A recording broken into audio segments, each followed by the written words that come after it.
Welcome everyone to another video of Vinyl Addict. This is Chili and it's video 17 for my soundtrack series, and it's River's Edge from 1987. Now before I get into this, please don't forget to hit the like button, comment on this video, share this video, and if you still haven't, please subscribe to the channel and hit the notification bell for updates. Okay, so with that out of the way, this film, which came out in 87, is based on a true story where a kid kills his girlfriend, and that's the one on the cover there, and starts to tell his friends and whatnot. And it's a small community, and the kids are all into metal music, preferably Slayer.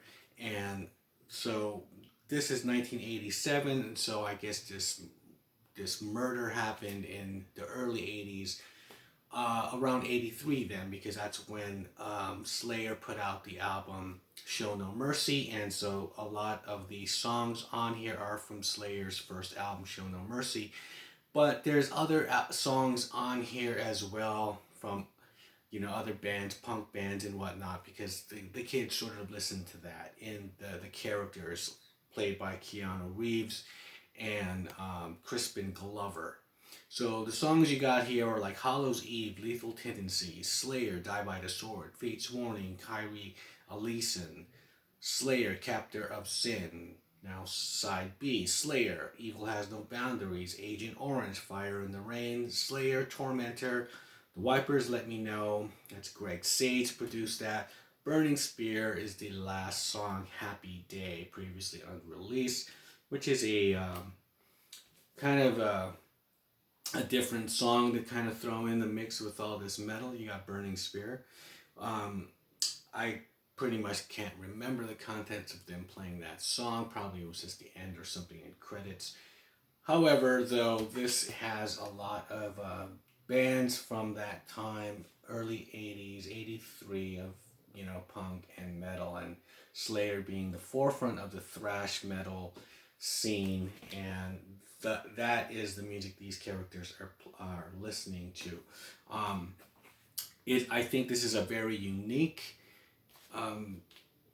soundtrack for the fact that, you know, it showcases these bands, and it really, you know, the filmmaker, you know, really kept it to the characters of the film. Like, yes, they listen to this music, they listen to Slayer, so they're gonna put Slayer in the film, and which is really good. They didn't just have, you know, some generic kind of metal kind of just genre, or just kind of made up kind of fictional band, or that they just kind of listen to this demonic music or whatever.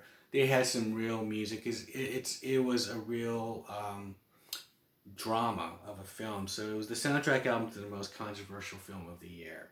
So yes, I like the fact that they did keep it, you know, 100 on that. And so for that, yes, I would recommend listening to this thing. This is a release on Metal Blade Records, and this compilation courtesy of Enigma Records, and it has the same color scheme on the label, you know, Enigma, but it's still mega, right?